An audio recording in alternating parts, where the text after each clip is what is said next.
You need someone who's not going to listen to your bullshit and is going to push you until you develop the discipline, till you develop the skill. And even then, they're going to know the little things, the 2mm things you don't know that could save you a decade.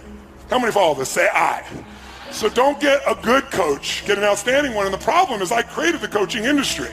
Before I came along, no one called himself a coach in this industry. There wasn't this industry. You had to be a therapist, and you got approved by insurance. And I came along and said, these therapists are sitting down with people for 7 effing years, and I can wipe out that phobia in 20 minutes or an hour? And so I went around and I said, I got to figure out who I am. I'm not a motivator. I never was. You know, I'm not a guru. What am I? And I thought, well, as an athlete, who influenced me the most were my coaches. And many of them were not as good as I was, but I'm in the game. I'm in the forest. They're outside of it. They could see things and give me cues, and they cared about me. So I said, that's what I am. Forget athletics, I'm a coach. I love people, I'm not better than they are, but I'm gonna see things they can't see because this is my focus, right? And so I did that, and for many years I called myself a coach. No one did. I remember I was on Larry King Live, and I just started coaching President Clinton, and he goes, what is this coaching thing? You're not a coach, you don't coach athletes. I said, well, actually I do. But I said, no, here's what I mean by coach. And I was about to give it up. And like within the next 6 months, everybody was a coach. Therapists started calling themselves coaches. Financial planners started calling themselves coaches. It became a term of art. Now I hate it. You know why? There's no standard. Right? Anybody can say they'll call themselves a coach. Anybody go out there and do it. They go to some class, some idiot teaches them 3 skills. They've never produced the fucking result in their life, and they're a coach. So I feel like I created a bastard industry. And so like any industry, there's good and bad. You got to find somebody who's outstanding. Don't settle for somebody who's good, and don't settle for somebody because you like them. Because liking them is a nice thing. You need somebody who has the skill to get you there. Who's with me on this? Say aye. And why do we want to coach? So you measure at least twice a month, some of you 3 times a month. Because if you don't measure, you can't manage what you don't measure. Does that make sense? And you got to measure it, and it's easy with your children, with your life, with your businesses. You're going to get caught up. You need somebody helping you to stay on target for what you want for your life. How many follow? Say aye. And it's cheap. Most coaching is inexpensive, and the people that overcharge, don't go to them. But get somebody who's really great. And then finally, thirdly, and this is what I want to show you this morning, you need a daily practice. And a daily practice that's going to put you in the best state possible regularly. And so there's 2 parts of the daily practice. One is you want to feed your mind every day for at least 30 minutes. And when I say feed your mind, my teacher Jim Rohn used to say, miss a meal, but don't miss reading for 30 minutes. And I don't mean reading the web or your social media bullshit or Twitter. I mean reading a real book that you've selected because it's going to make you grow spiritually, mentally, emotionally, financially. Something that makes you think, something that gives you a strategy, not some cute little blog post that you can read in 5 minutes. I mean something that's going to make you not be mental candy. Something that's going to produce a different result. Because our lives are the result of the input. Input a bunch of garbage, you get garbage out. So I would like never miss reading, and then I started listening to audios when I was really young. And the great thing about audios is you can do what I call net time. No extra time. So the biggest challenge we have is when am I going to read? When am I going to do this? When am I going to do all these things? The answer is it doesn't take any extra time. If you use net time, you can do it while you're cleaning the house, while you're working out, going for a walk. When you're driving in your car, it should be your new university, where you're feeding your mind. Because if you don't feed your mind, weeds grow automatically. You don't have to work on growing weeds. They're going to be there if you don't do something to replace it. So every day, 30 minutes of either audio or a book, something that's going to make you grow. It'll feed your mind. It'll keep the momentum going. So this won't be just the one burst. This will be the one that got you going. And then you keep the momentum by doing this. And then finally, and most importantly, many people, the most silly question I'm asked in the media all the time for 40 years is, don't you have bad days? Don't you get upset? Don't these things happen? Well, of course, but I said I don't stay there. I've trained myself like an athlete trains their muscles. I've trained my emotional muscles, which, by the way, I think your emotional and spiritual muscles are the most important ones. Courage unused, does it grow or shrink? Which one? Faith unemployed, unused, does it grow or diminish? Diminishes. Passion unexpressed, does it expand or shrink? So the most important muscles that change your life are those mental, emotional, spiritual muscles. If we develop them more, we're going to experience more. So the way I do that is through a process I call priming. And this is the part that I really want you to get because it's really simple. Most of us, have you ever seen someone do something and thought to yourself, what the F is wrong with this idiot? Who's ever had that thought? How many of you ever done something yourself and thought, what the F am I doing? Okay? Many times we think we're thinking our own thoughts when we're not. We've been primed by the environment to think a certain way and we don't even realize it. Now, sometimes that's done consciously by marketers or advertisers. That's a simplistic example. But a more powerful example is what happens in your daily life. So let me give you a couple examples so you become aware of the power of priming, and then I want to show you how you can consciously prime your own mind and body and emotion so you naturally go where you want to go as opposed to hoping you go there. So some of the studies on priming have shown that what you think are your thoughts actually got there because something in the environment that you're no longer noticing. So an example of this would be, they did a study and they took 2 actors and they both approached 100 people each, and the actors were designed to do the exact same thing. They walk up to people, they have the same facial expression, and they'd say, well, you're sitting there, excuse me, could you hold this for me for 1 second while I grab my phone? And they hand you this cup of coffee. And then they reach in their pocket to get their phone for 2 seconds, they put it back real fast, they go, thank you so much, and they take it back. And every time they did it exactly the same way with all the people, 200 people, 100 each. Each person did 100 people, but 50 of those people they gave hot coffee to. 50 of the people they gave iced coffee to. Now listen to this. This is mind-boggling. After 35 to 45 minutes roughly, a person walks by outdoors or at the mall, wherever they did this. They have a checkboard, clipboard, and they go, excuse me, we'll give you $20 if you'll give us 3 minutes of your time to read these 3 paragraphs and answer 2 questions. 95% of people do it. 20 bucks, 3 minutes, I'll do it. And they read these 3 paragraphs, which is this story about this main protagonist. And then the 2 questions are, tell us what's the first emotion that you link to the main character, and what's the second one? Those are the 2 questions. When they do this with people they handed hot coffee to, 80% of the people, 81% to be exact, roughly 81, say that the person they read the story about is generous and warm. Sometimes they add the word loving, but generous and warm is always there. The people who had the exact same presentation 34 or 40 minutes earlier who were given iced coffee, 80%, there's a 1% difference which is statistically irrelevant, 80% of them say the person is cold and uncaring. And the only difference is 35 or 40 minutes earlier somebody handed you a hot or cold cup of coffee. That's wild, isn't it? I'll give you another example. In America, many of you, there's 72 countries here, but in America, a lot of people see individuals that come from Asia as being superior in science and math. And there's a different mindset in those countries about science and math. And when those people come here, they work incredibly hard, they're incredibly focused, they believe, and the belief structure is they do really well if you're Asian. Now, in our culture, in the past, many times people have been focused on the fact that if you are a man, you do well with math and science, but if you're a woman, it's just not your cup of tea, you're not quite as strong in it. And there's no basis for that whatsoever, but it's a cultural anchor that people have begun to believe in. So here's what's interesting. They took the math part of the SAT test, and they took a group of women at Harvard, and all they did to change the test is change the first question of the test. On half the test, they said, what's your gender? On the other half the test, they said, what is your nationality, right? What's your ethnicity? Well, interesting.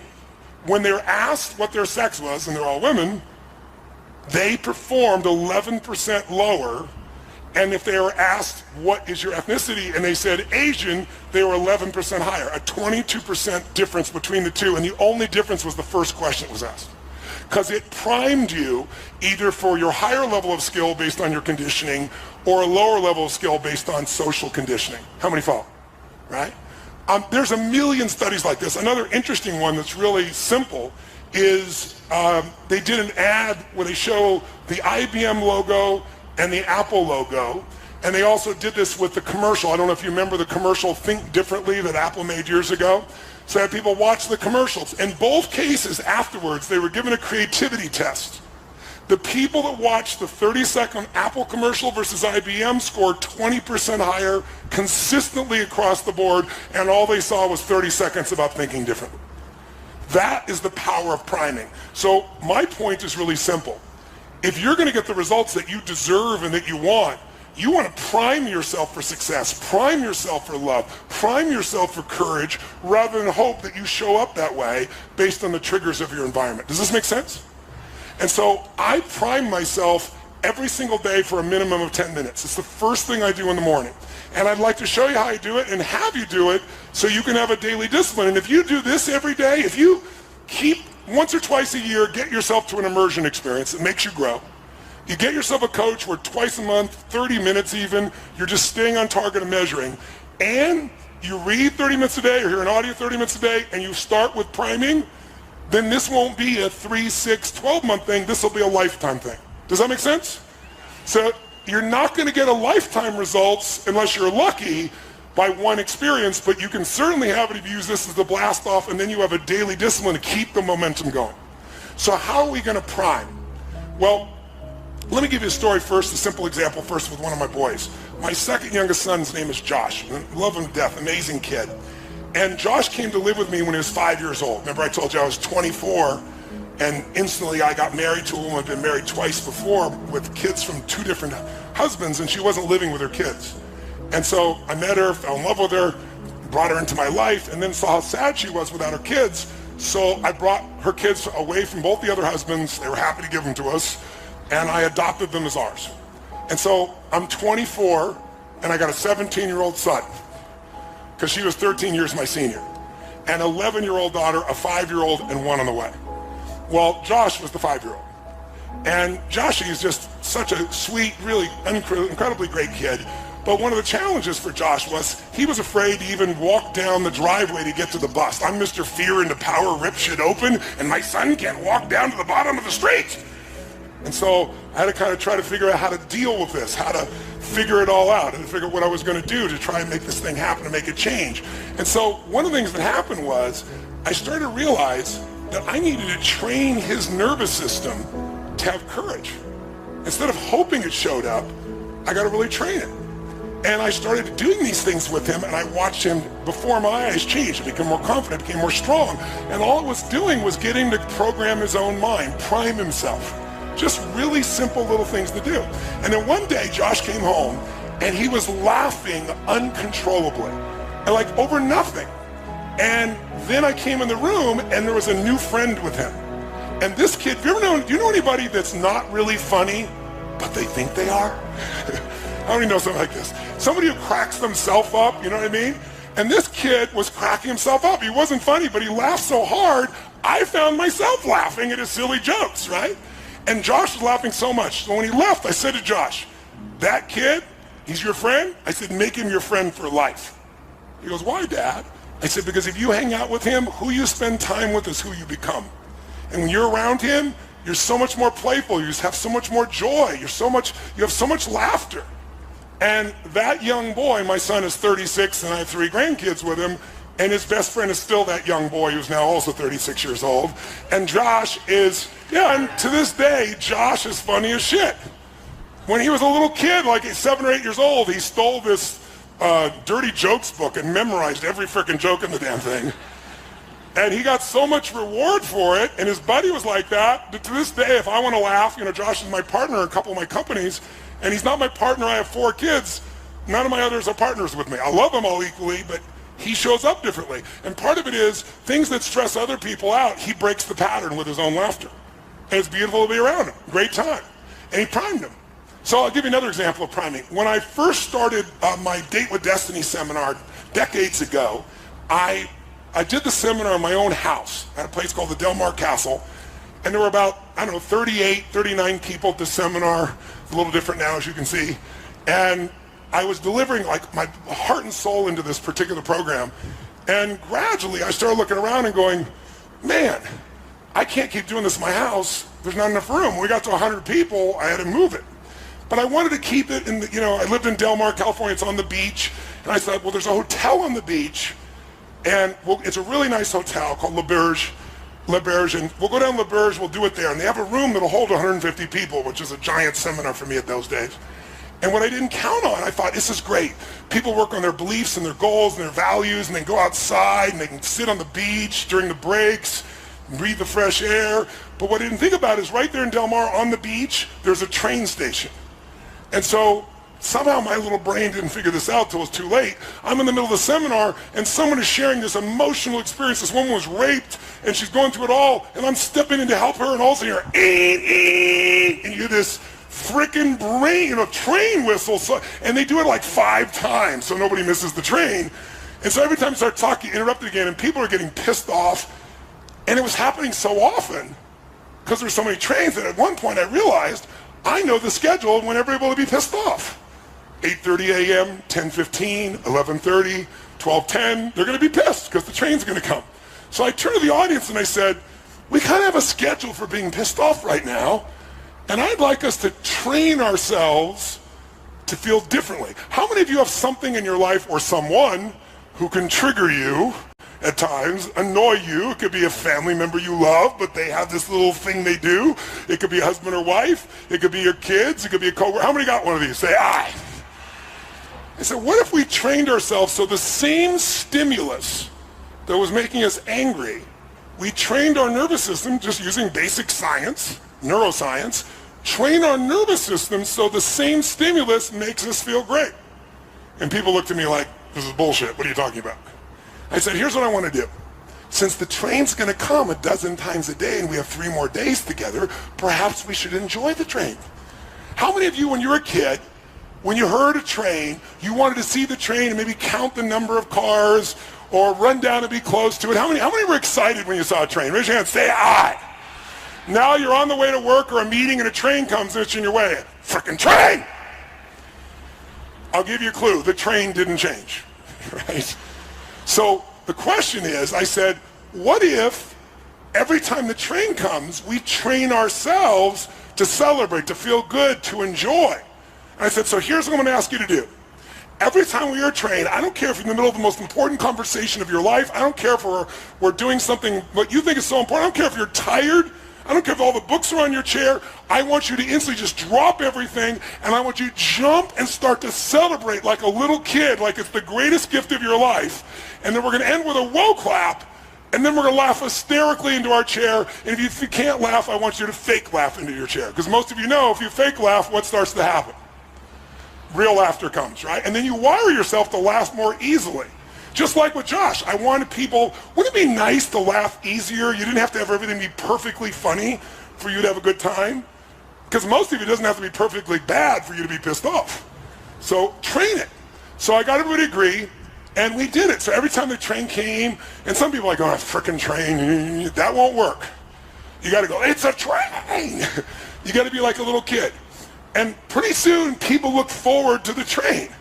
And by the way, would this be useful to train yourself around a person in your life or a situation, yes or no? So I don't have a train nearby, but I've imported a special train whistle, and I'm going to ask you for the rest of today, no matter how tired we are, no matter how hardworking, no matter what we're in the middle of, if we hear that train whistle, we're going to jump up and we're going to celebrate like little kids, make noise, have fun. We'll clap, we'll do the whoa clap, and then we're going to laugh hysterically into our chair and maybe point at somebody else and laugh at them while we're doing it to train our nervous system. Who's willing to go for it? Who's willing to go for it? Whoa, yes! If that feels good, say yes! Say yes! Say yes! So that's priming. Can we prime ourselves to feel good, yes or no? What if you knew you would have a really important conversation with your kid or your spouse or your loved one, and you're starting to feel a little tension because you don't want to deal with this because you love them, you don't want to deal with the bullshit? But you know you got to. In this state of being primed about it, how's it going to go? But if you primed yourself with laughter or joy or playfulness, and now you go to be with them, and somebody goes, no! And you go, that'll fuck with them real quick, won't it? They don't want to deal with you enjoying yourself. So we are in charge. Here's the point. Life changes the moment you make the decision that you're 100% responsible for your experience of life. Not responsible like a heavy, response-able. If you're responsible, you're able to respond. You can only respond and be able to do that if you own yourself. And if you know people can do anything, but still you're the authority of what it means to you. You're the authority of your own emotions. You're the authority of your own actions. Who's with me on this? Say I. And blaming other people, which the human mind is always looking to do, will never make you happy, never make you fulfilled, never bring you closer to people, will never make you grow. So when you're willing to take that level of responsibility where you're like making judgments and you go, oh, that person's such a bullshitter, such a liar. One of the things I always do is I do a reversal in my head and go, you're such a bullshitter, you're such a liar. No, I'm not. Where are you a bullshitter? Well, I did bullshit about that once. Who's ever said something and after you said it thought to yourself, what I just said was total bullshit? How many of you ever thought this? How many of you ever heard someone else say something and thought to yourself, what they just said is fucking bullshit? See, if you can see it in someone else, they can see it in you. Better to just own it and let go. Because that's what the mind does. If we let the mind run us, we're going to have a tough time. This mind serves me. I don't negotiate with it. Remember I told you? I don't say, well, I'll do this. Well, maybe we can do it. Maybe we'll jump in the water now. It's like, it knows I'm not here to negotiate. When I say it, we do it. That's what we want to train ourselves to do today. Who's up for that? Say I. So the first step to that would be priming. So let me show you exactly what I do for 10 minutes. By the way, my son, people around him enough, he laughs so much, he is a priming to other people when he shows up in the room.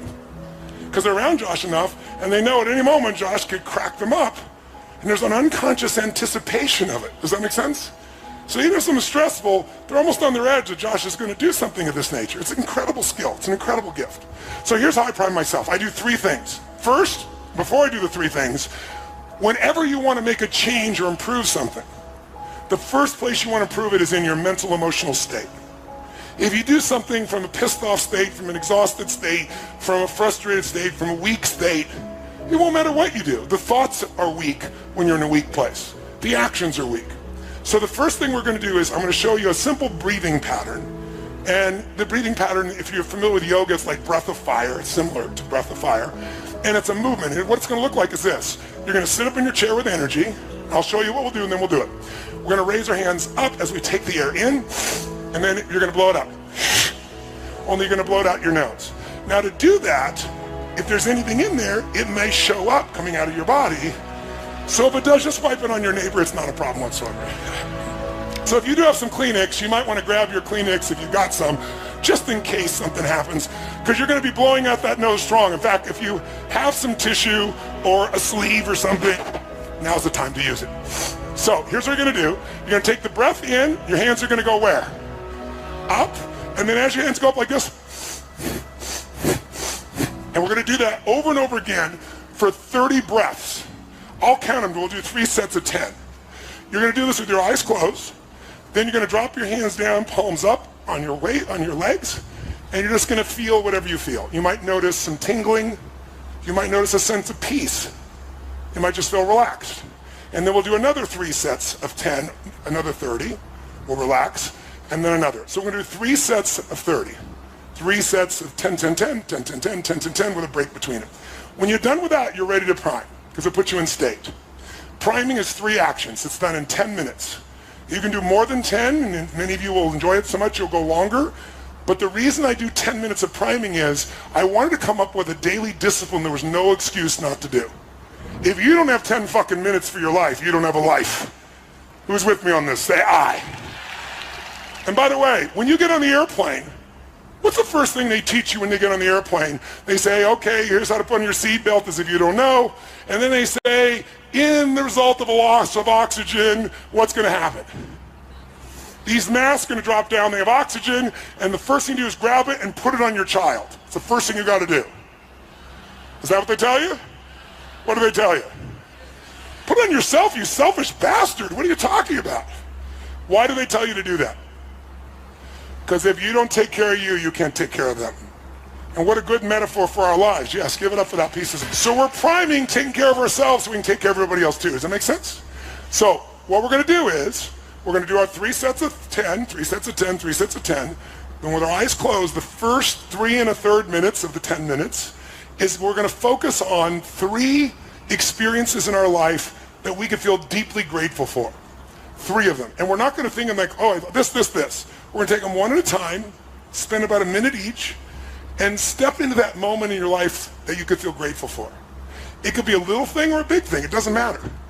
What matters is that you go there. You know, if I asked you what's it like to be on a roller coaster, and you remember a time when you're on a roller coaster and you picture yourself on a roller coaster over there, you're going to give me a very different feedback than if I get you to imagine the moment you were going over the edge and you're in the front seat. Then you're going to show me a different result. You want your gratitude to be in the front seat, not an intellectual gratitude out there. So I take 3 minutes, a minute each. I come up with something different every time. I think of a moment that I could feel so grateful for, a blessed moment, a beautiful moment, a loving moment, a sacred moment. And I step in and feel it and flood myself with the gratitude. Now, do you remember why we use gratitude? Sounds corny, right? But why? From a scientific perspective. Remember what I showed you the other day? When someone's frustrated, when they're angry, we can measure your EKG and your EGG. We can see what your heart and your brain are both doing. And they are all over the place. They don't match. They're jagged. Do you remember the image? But when you breathe in your heart and you put focus in your heart, where focus goes, energy. And so what happens is you get unified. And all of a sudden the brain and the heart become one tracing energy. It's crazy. That's the flow state. So when you're grateful, gratitude is the antidote to the 2 emotions that mess up most people's lives. What are they? Anger and what? Fear. Those are the 2 biggies. You cannot be grateful and angry simultaneously. That's the beauty of it. It's the antidote to anger. You can't be fearful and grateful simultaneously. So the more you cultivate and prime yourself for gratitude, the more you can push through anger and fear very quickly. Does that make sense? So again, it's scientific. This is not like positive thinking bullshit. It's about what actually changes biochemistry and what will get you to wire and fire a new set of patterns that are more elegant, more rewarding, more impactful than the ones that society will condition you to do if you let it. Okay? So 3 minutes, a minute each. And by the way, when I do it, I usually pick 2 strong ones, and then I pick something really simple, and I make myself really feel the gratitude, like the wind on my face, or the smell of the ocean if I'm doing it outside by my house, or the look on one of my children's faces. And I'll just fill that up. And the reason is, if all you do is get grateful about big things, you're going to miss most of life. You know, the astronauts that went to the moon, think about that journey. Think about, as a child, these guys dreamed of being an astronaut. They competed with hundreds of thousands of people, and then a few of these guys get on that rocket and go to the moon. And imagine, you walk on the moon, you look back, and you see that picture we've all seen of the blue-green Earth that's so beautiful, and it's not a photograph. They were the ones there seeing it. Talk about an experience.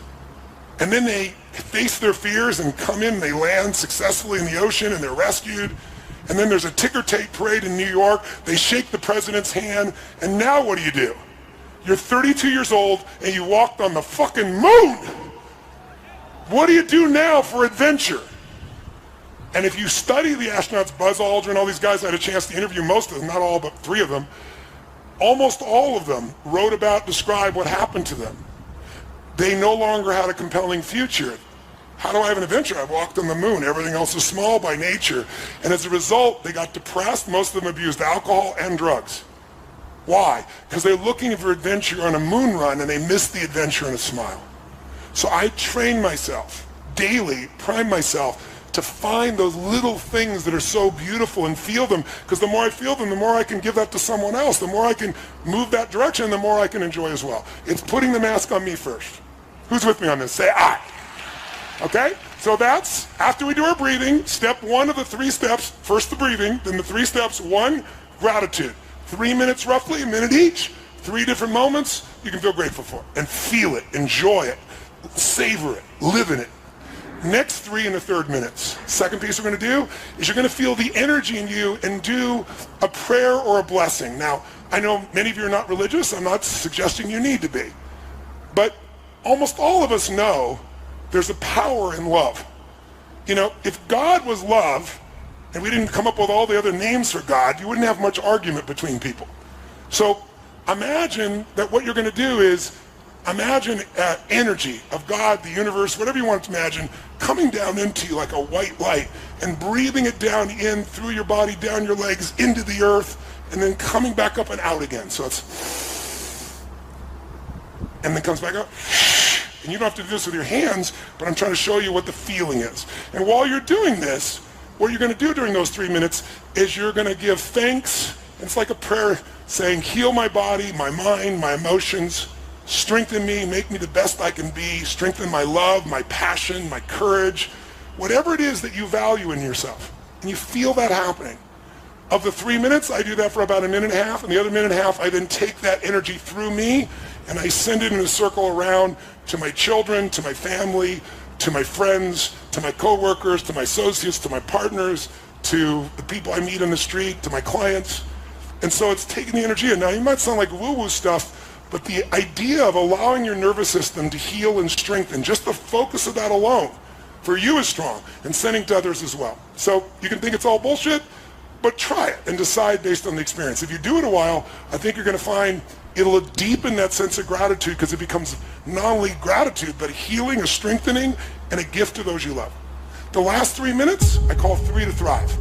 You're going to think of 3 things that you really want to accomplish or achieve, but instead of like hoping it happens or thinking about it happening, you're going to step in your mind and experience it as if it's done. You're going to see it or feel it, breathe it, celebrate it like you've already achieved the goal. What you're doing is training your reticular activating system. And we talked about this the other day, the part of your brain that notices things. When you did, before you bought that car outfit, you never noticed them. Now you buy that car outfit, those cars and outfits are everywhere. How come? Because your RAS, now that you own one, says, this is important, I need to pay attention to this. Well, when you get clear what you want, and you see it as done and feel it and create it in your mind and your heart, and you celebrate it, there's a sense of certainty that enters your body, and your reticular activating system starts to go to work on making it happen. So you spend a minute each on those. So basically 3 minutes each, 3 1/3 minutes each, and we're done. All right? How many want to try?